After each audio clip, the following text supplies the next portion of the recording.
ಗುರುಪ್ರಸಾದ್ ಅವರು ಕೂಡ ಲೈವ್ ನಲ್ಲಿದ್ದಾರೆ. ಗುರುಪ್ರಸಾದ್ ಅವರೇ, ಇದೀಗ ಜನರೇಷನ್ ಇಂದ ಜನರೇಷನ್ಗೆ ಗ್ರಹಣಗಳ ಫಲ ಕೂಡ ಬದಲಾಗ್ತಾ ಹೋಗುತ್ತಾ, ಏನಾದ್ರೂ ಎಫೆಕ್ಟ್ ಗಳು ಜಾಸ್ತಿ ಆಗ್ತಾ ಹೋಗುತ್ತಾ? ಅದ್ರ ಬಗ್ಗೆ ಏನ್ ಹೇಳ್ತೀರಾ ನೀವು? ಈ ಹಿಂದೆ ಆ ಗ್ರಹಣ ಸಂಭವಿಸಿದಾಗ ಆಗ್ತಾ ಇದ್ದಂತ ಹೆಲ್ತ್ ಇಶ್ಯೂಸ್ ಗಳಿಗೂ ಅಥವಾ ಏನಾದ್ರೂ ಸಮಸ್ಯೆಗಳಿಗೂ ಈಗ ಆಗ್ತಾ ಇರೋದಕ್ಕೂ ಏನಾದ್ರೂ ವ್ಯತ್ಯಾಸಗಳು ಆಗ್ತಾ ಇದೆಯಾ?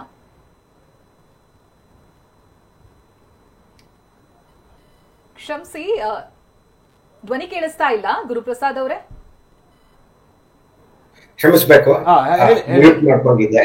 ಅಲ್ಲ, ಇವಾಗ ನಾನ್ ಹೇಳ್ಬೇಕು ಅಂತಿರೋದು, ಇದರಿಂದ ಇದಾಗತ್ತೆ, ಹಿಂದಿನ ಪೀಳಿಗೆಗೆ ಈ ತರ ಅದರ ಪರಿಣಾಮ ಇತ್ತು, ಇವತ್ತಿನ ಪೀಳಿಗೆಗೆ ಇನ್ನೊಂದ್ ತರ ಆಗ್ತಾ ಇದೆ, ಹೆಚ್ಚಾಗಿದೆ, ಕಡಿಮೆ ಆಗಿದೆ ಅಂತಹ ಯಾವುದೇ ಅಧ್ಯಯನ ನನ್ನ ದೃಷ್ಟಿಗೆ ಬಿದ್ದಿಲ್ಲ. ಮಾಡಿರ್ಬೋದೇನೋ, ಆದ್ರೆ ಇವಾಗ ನಾವೇನ್ ಸ್ಟುಡಿಯೋದಲ್ಲಿ ಮಾತನಾಡ್ತಾ ಇದ್ವಿ, ಇಲ್ಲಿ ಓಝೋನ್ ಲೇಯರ್ಗಳು ಅದರ ಕ್ವಾಲಿಟಿಯಿಂದಾಗಿ ಆಗ್ತಾ ಇರುವಂತ ಸಮಸ್ಯೆ, ಇದ್ರ ಬಗ್ಗೆ ಹೀಗೆ ಸೈಂಟಿಫಿಕಲಿ ಮಾತನಾಡೋದಾದ್ರೆ ನೋಡಿ, ಇವಾಗ ಓಝೋನ್ ಲೇಯರ್ ಇವಾಗ ಹೇಳ್ತಾ ಇದ್ರು ಅವರು, ಓಝೋನ್ ಲೇಯರ್ ಏನಂತ ತಡೆಯೋದು ಅಂದ್ರೆ ಎಕ್ಸ್ರೇಸ್ ನಲ್ಲ ತಡೆಯೋದು, ಅದು ಅಲ್ಟ್ರಾ ವೈಲೆಟ್ ರೇಸ್ ಅಂದ್ರೆ ಅತಿ ನೇರಳೆ ಕಿರಣಗಳು ಅಂತಿದೆಯಲ್ಲ, ಅದನ್ನ ತಡೆಯುತ್ತೆ. ಅದೇನಾದ್ರೂ ಒಂದು ಮನುಷ್ಯನ ಚರ್ಮದ ಮೇಲೆ ಅದು ಬಿದ್ದರೆ ಅದು ಚರ್ಮಕ್ಕೆ ಸಂಬಂಧಿಸಿದಂತೆ ಕೆಲವು ವೇಳೆ ಗಂಭೀರವಾದ ಸಮಸ್ಯೆಗಳು, ಕೆಲವು ವೇಳೆ ಸಣ್ಣ ಪುಟ್ಟ ಸಮಸ್ಯೆ, ಸನ್ಬರ್ನ್ ಅದನ್ನ ಮಾಡುತ್ತೆ ಖಂಡಿತ.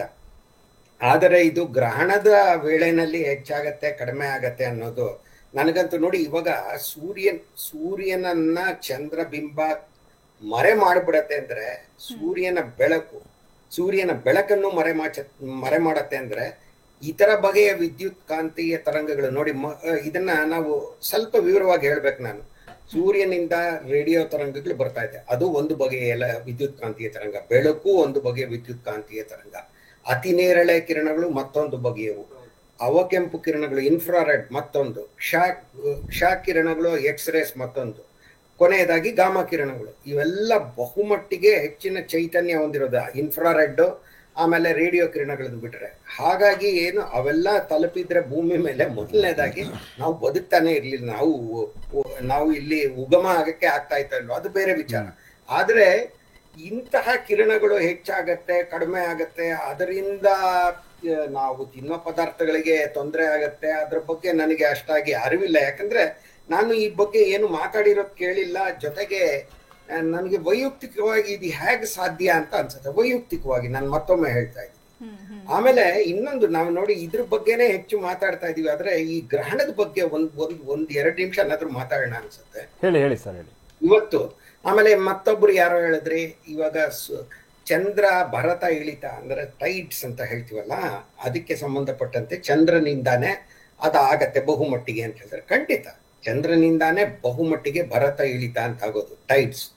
ಅದು ಹೈ ಟೈಡ್, ಲೋ ಟೈಡ್ ಅಂತ ಹೇಳ್ತಾರೆ, ಅದಾಗತ್ತೆ. ಆದ್ರೆ ಸೂರ್ಯನೂ ಈ ಭರತ ಇಳಿತಕ್ಕೆ ಇದಕ್ಕೂ ತನ್ನ ಕೊಡುಗೆ ನೀಡ್ತಾನೆ. ಆದ್ರೆ ಸೂರ್ಯ ಭೂಮಿಯಿಂದ ತುಂಬಾ ದೊಡ್ಡದಾಗಿದ್ದಾನೆ. ಮೊದಲನೇದಾಗಿ ಇಲ್ಲಿ ನಮಗೆ ಭರತ ಇಳಿತಕ್ಕೆ ಸಂಬಂಧಿಸಿದಂತೆ ಕಾರಣವಾಗುವುದು ಬಹುಮಟ್ಟಿಗೆ ಚಂದ್ರ ಅನ್ನೋದನ್ನ ತಿಳ್ಕೋಬೇಕು. ಆದ್ರೆ ಪರಿಣಾಮ ಇವತ್ತು ನಮ್ಮ ಮೇಲೆ ಸೂರ್ಯನಿಂದ ಏನ್ ಪರಿಣಾಮ ಆಗತ್ತೆ, ಚಂದ್ರನ ಮೇಲೆ ಚಂದ್ರನಿಂದ ಏನ್ ಪರಿಣಾಮ ಆಗತ್ತೆ, ಸೂರ್ಯನಿಂದ ಚಂದ್ರನಿಂದ ಅನ್ನೋದಕ್ಕಿಂತ ನಾವು ನೋಡಿ ಭೂಮಿ ಮೇಲೆ ಇದೀವಿ. ಇವತ್ತು ಗುರುತ್ವಾಕರ್ಷಣಾ ಶಕ್ತಿ ಭೂಮಿದೇನಿದೆ ಅದಕ್ಕೆ ಬಂದಿ ಆಗಿದ್ದೀವಿ. ಅದರ ಮುಂದೆ ಸೂರ್ಯನೂ ಇಲ್ಲ, ಚಂದ್ರನೂ ಇಲ್ಲ. ಆದ್ರೆ ಅದು ಭರತ ಇಳಿತಕ್ಕೆ ಸಂಬಂಧಿಸಿದಂತೆ ಚಂದ್ರ ಬಹುಮಟ್ಟಿಗೆ ಕಾರಣ ಆಗ್ತಾನೆ. ಇವಾಗ ಮೊದಲನೇದಾಗಿ ಸೂರ್ಯ ತುಂಬಾ ಶಕ್ತಿಶಾಲಿ. ಸೂರ್ಯ ಒಂದು ನಕ್ಷತ್ರ, 13 ಲಕ್ಷ ಭೂಮಿಗಳನ್ನ ಒಬ್ಬ ಸೂರ್ಯನಲ್ಲಿ ತುಂಬೋದು. ಅದೇ ರೀತಿ ಸುಮಾರು 64 ಚಂದ್ರರನ್ನ ಒಂದು ಭೂಮಿ ಒಳಗೆ ತುಂಬೋದು. ಚಂದ್ರ ನಮಗಿಂತ ಚಿಕ್ಕ. ಸೂರ್ಯ ಚಂದ್ರನಿಗೆ ಹೋಲಿಸಿದಲ್ಲಿ 400 ಪಟ್ಟು ದೂರದಲ್ಲಿದ್ದಾನೆ, 15 ಕೋಟಿ ಕಿಲೋಮೀಟರ್. ಚಂದ್ರ ಸೂರ್ಯನಿಗೆ ಹೋಲಿಸಿದಲ್ಲಿ 400 ಪಟ್ಟು ಚಿಕ್ಕದಾಗಿದ್ದಾನೆ. ಎಂತಹ ಪ್ಯಾರಡಾಕ್ಸ್ ನೋಡಿ, ಅಂದ್ರೆ ಎಂತಹ ಕೋಇನ್ಸಿಡೆನ್ಸ್. ಸಾರಿ, ಇದು ಒಂದು ರೀತಿ. ಹೀಗಾಗಿಯೇ ಇವತ್ತು ನಾವು ಗ್ರಹಣ ಅನ್ನುವಂತಹ ವಿದ್ಯಮಾನವನ್ನ ನಾವು ಕಾಣ್ತಾ ಇರೋದು. ನೋಡಿ, ಇವಾಗಲೇ ಭಾಗಶಃ ಸೂರ್ಯಗ್ರಹಣ ಅಥವಾ ಪಾರ್ಶ್ವ ಸೂರ್ಯಗ್ರಹಣ ಇದಾಗ್ಲೇ ಮುಂದುವರಿತಾ ಇದೆ. ಅಲ್ಲಿ ಆ ಒಂದು ಜಾಗಗಳಲ್ಲಿ ದಕ್ಷಿಣ ಹೆಮಿಸ್ಫಿಯರ್ ಅಂತ ನಾನು ಹೇಳ್ತೀವಿ, ದಕ್ಷಿಣಾರ್ಧ ಗೋಳದಲ್ಲಿ ನಡೀತಾ ಇದೆ. ಇನ್ನೊಂದೇ ಹೇಳ್ಬಿಡ್ತೀನಿ ನೋಡಿ, ಗ್ರಹಣಗಳ ಬಗ್ಗೆ ಒಂದ್ ಸ್ವಲ್ಪ ನಾವು ಯೋಚನೆ ಮಾಡಿದ್ರೆ ನೋಡಿ, ಹಿಂದಿನ ಪೀಳಿಗೆ ಇವತ್ತಿನ ಪೀಳಿಗೆಗೆ ಹೇಳಿದ್ರಿ, ಆದ್ರೆ ಮಾನವನ ಆಯಸ್ಸು 100 ವರ್ಷ ಅಂತೀವಿ. ಆದರೆ ಈ ಜಗತ್ತು, ಈ ವಿಶ್ವ ಸುಮಾರು 14,000 ಕ್ಷಮಿಸ್ಬೇಕು, 1,400 ಕೋಟಿ ವರ್ಷಗಳಿಂದ ಇದೆ ಅಂತ ಹೇಳ್ತಾರೆ. ಭೂಮಿ 450 ಕೋಟಿ ವರ್ಷಗಳಿಂದ ಇದೆ ಅಂತ ಹೇಳ್ತಾರೆ. ಆದರೆ ಒಂದು ಕಾಲದಲ್ಲಿ ಚಂದ್ರ ಉಗಮವಾದಾಗ ಭೂಮಿಯಿಂದ ಕೇವಲ 22,000 ಕಿಲೋಮೀಟರ್ ದೂರದಲ್ಲಿತ್ತಂತೆ. ಇವತ್ತು 3,84,000 ಕಿಲೋಮೀಟರ್ ದೂರದಲ್ಲಿದೆ. ನೋಡಿ, ಆವಾಗ ಯಾವ ರೀತಿ ಗ್ರಹಣ ಅನ್ನೋದು ಮುಚ್ಚೋಗ್ತಾ ಇತ್ತು. ಇಡೀ ಬಹುಮಟ್ಟಿಗೆ ಆಗಸನೇ ಚಂದ್ರನಿಂದ ಬಹುಮಟ್ಟಿಗೆ ಸಾಕಷ್ಟು ಮಟ್ಟದಲ್ಲಿ ಆವರಿಸಿರ್ತಾ ಇದ್ದ ಆಗಸನ. ಇವತ್ತು ಚಂದ್ರ ಪಾರ್ಶ್ವ ಸೂರ್ಯಗ್ರಹಣ, ಕಂಕಣ ಸೂರ್ಯಗ್ರಹಣ ಹಾಗೂ ಖಗ್ರಾಸ, ಇದು 3 ಚಂದ್ರನ ಇವತ್ತು ಇರೋ ದೂರದಿಂದ ಆಗಿ ಇದು ಸಾಧ್ಯ ಆಗ್ತಾ ಇದೆ. ಆದರೆ ಮತ್ತೊಂದು ವಿಚಾರ ನಾನು ತಮ್ಗೆ ಹೇಳಬೇಕು. ಈ ರೀತಿ ಇದು ಗ್ರಹಣಗಳಿಗೆ ಸಂಬಂಧಿಸಿದ್ದರಿಂದ, ಅದರಲ್ಲೂ ಸೂರ್ಯಗ್ರಹಣಕ್ಕೆ ಸಂಬಂಧಿಸಿದ್ರಿಂದ ನಾನು ಹೇಳ್ತಾ ಇದ್ದೀನಿ. ಇವತ್ತು ನಾವು ಖಗ್ರಾಸ ಅಂದ್ರೆ ಸಂಪೂರ್ಣ ಸೂರ್ಯಗ್ರಹಣವನ್ನ ಕಾಣೋದಕ್ಕೆ ಸಾಧ್ಯ. ಇವತ್ತು ಅಂದ್ರೆ ಇವತ್ತಿನ ದಿನ ಅಲ್ಲ, ಅಂದ್ರೆ ಈ ದಿನಗಳಲ್ಲಿ. ಆದ್ರೆ ಮತ್ತೊಂದು ವಿಚಾರ ನೀವು ತಿಳ್ಕೋಬೇಕು. ಚಂದ್ರ ಭೂಮಿಯಿಂದ, ಮತ್ತೊಮ್ಮೆ ಹೇಳ್ತೀನಿ, ಚಂದ್ರ ಭೂಮಿಯಿಂದ 3.8 ಸೆಂಟಿಮೀಟರ್ಗಳಷ್ಟು ಪ್ರತಿ ವರ್ಷವೂ ದೂರ ಸರಿತಾ ಇದ್ದಾನೆ.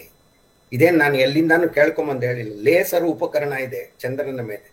ಆ ಲೇಸರ್ ಉಪಕರಣಕ್ಕೆ ಭೂಮಿಯಿಂದ ಲೇಸರ್ ಕಿರಣಗಳನ್ನು ಹಾಯಿಸಿದಾಗ ಚಂದ್ರನಿರುವ ದೂರ ಸೆಂಟಿಮೀಟರ್ಗಳಷ್ಟು ಅಂತರದಲ್ಲಿ ಗೊತ್ತಾಗುತ್ತೆ ನಮ್ಗೆ ಎಷ್ಟಿದ್ದಾನೆ.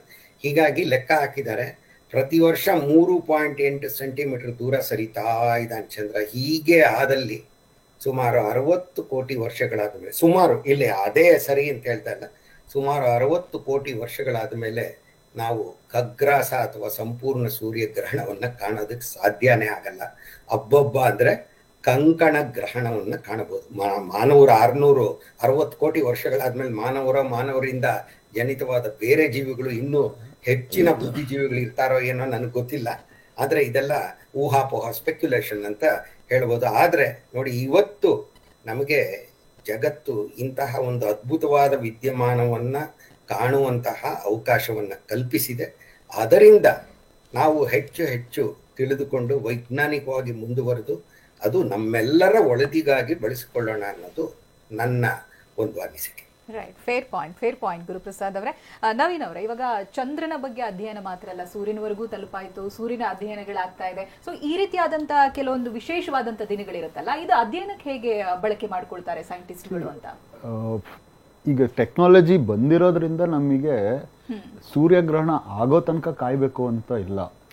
ಯಾಕಂದ್ರೆ ಇವಾಗ ನಾವು ಸ್ಯಾಟಲೈಟ್ಸ್ನ ಸೂರ್ಯನ ಹತ್ರ ಕಳಿಸ್ಬಿಟ್ಟು ನಾವು ಅದರದ್ದು ರೇಡಿಯೇಷನ್ಸ್ನ ಈಗಲೇ ಚೆಕ್ ಮಾಡ್ಬೋದು. ಮತ್ತೆ ಸೂರ್ಯನ ಮರೆಮಾಚಲಿಕ್ಕೆ ಟೆಲಿಸ್ಕೋಪಲ್ಲೇ ಒಂದು ಬ್ಲಾಕರ್ನ ಹಾಕಿ ಫೋಟೋಸ್ನ ಪ್ರತಿದಿನ ಸೋಹೋ ಇಮೇಜಸ್ ತೆಗಿತಾ ಇರತ್ತೆ. ಸೊ ಗ್ರಹಣದ ಟೈಮ್ನಲ್ಲಿ ನಾವು ಏನು ಮಾಡ್ಬೋದಾಗಿತ್ತು ಅದನ್ನು ನಾವು ಇವಾಗ ಟೆಕ್ನಾಲಜಿ ಯೂಸ್ ಮಾಡಿ ಮಾಡಲಿಕ್ಕೆ ಸಾಧ್ಯತೆ ಇದೆ. ಸೊ ಎಕ್ಸ್ಪೆರಿಮೆಂಟ್ ವೈಸ್ ನಾವು ತುಂಬ ಮುಂದೆ ಬಂದಿದ್ದೀವಿ. ಆದರೆ ಇವು ನ್ಯಾಚುರಲ್ ಆಗುವಂಥ ಇನ್ಸಿಡೆಂಟ್ಸ್ ಆಗಿರೋದ್ರಿಂದ ನಮಗೆ ಯಾವುದು ಮ್ಯಾನ್ ಮೇಡ್ ಸ್ಯಾಟಲೈಟ್ಸ್ ಅಥವಾ ಮ್ಯಾನ್ ಮೇಡ್ ಇನ್ಸ್ಟ್ರೂಮೆಂಟ್ಸಿಂದ ಆಗದೇ ಇರೋಂಥ ಒಂದಷ್ಟು ಎಕ್ಸ್ಪೆರಿಮೆಂಟ್ಸ್ನ ಇದರಲ್ಲಿ ಮಾಡ್ಕೋಬೋದು. ಸೊ ಅದಕ್ಕೆ ಅನುಕೂಲ ಆಗಿ ಕೊಡುತ್ತೆ. ಎರಡನೇದೇನು ಅಂದರೆ, ಈ ಒಂದು ಎಕ್ಸ್ಪೆರಿಮೆಂಟ್ಸ್ ನಮಗೆ ನಾವು ಸೈನ್ಸಲ್ಲಿ ಅಥವಾ ನಾವು ಸೈಂಟಿಫಿಕ್ಕಾಗಿ ಎಷ್ಟು ಮುಂದೆ ಹೋಗಿದ್ದೀವಿ ಅನ್ನೋದನ್ನ ನಮಗೆ ತಿಳಿ ಹೇಳೋದಕ್ಕೆ ಇದು ಇಂಥ ಒಂದು ಇನ್ಸಿಡೆನ್ಸಲ್ಲಿ ಎಕ್ಸ್ಪೆರಿಮೆಂಟ್ಸ್ ಯೂಸ್ ಆಗುತ್ತೆ. ಸೊ ನಾವು ಎಷ್ಟು ಮುಂದೆ ಬಂದಿದ್ದೀವಿ ಅನ್ನೋದು ಗೊತ್ತಾಗತ್ತೆ ಅನ್ನೋ ಥರ.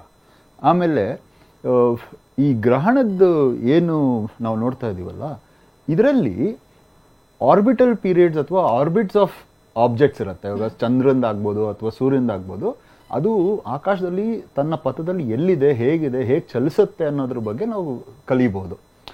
ಉದಾಹರಣೆ ಕೊಡಬೇಕು ಅಂದರೆ, ನೀವು ರೋಡಲ್ಲಿ ನಿಂತಿರಬೇಕಾದ್ರೆ 2 ವಾಹನಗಳು ದಾರಿಯಲ್ಲಿ ಹೋಗ್ತಾ ಇದ್ರೆ, ಅವೆರಡು ವಾಹನಗಳ ದಿಕ್ಕು ಮತ್ತು ಅದರ ಸ್ಪೀಡ್ ನಮಗೆ ಗೊತ್ತಾದರೆ ಅವೆರಡು ಒಂದಕ್ಕೊಂದು ಡಿಕ್ಕಿ ಹೊಡೆಯುತ್ತಾ ಅಥವಾ ಪಾಸಾಗಿ ಹೋಗ್ತಾವ ಏನೂ ಟಚ್ ಆಗದೇನೆ ಅನ್ನೋದನ್ನ ನಾವು ಬರೀ ವಿಜುವಲಿ ನೋಡಿ ಹೇಳ್ಬೋದು ಹೇಗೆ ಮೂವ್ ಆಗ್ತಾ ಇದೆ ಅಂತ.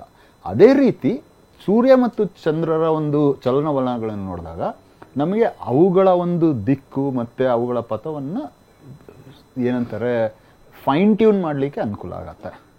ಆಯಿತಾ? ಅದು ಒಂದು ಎಕ್ಸ್ಪೆರಿಮೆಂಟ್ಸಲ್ಲಿ ಗೊತ್ತಾಗತ್ತೆ.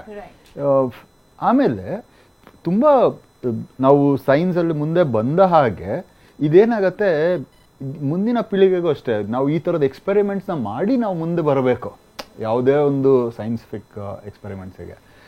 ಇಲ್ಲ ಅಂದರೆ we will depend on somebody else's thoughts, ಆಯಿತಾ?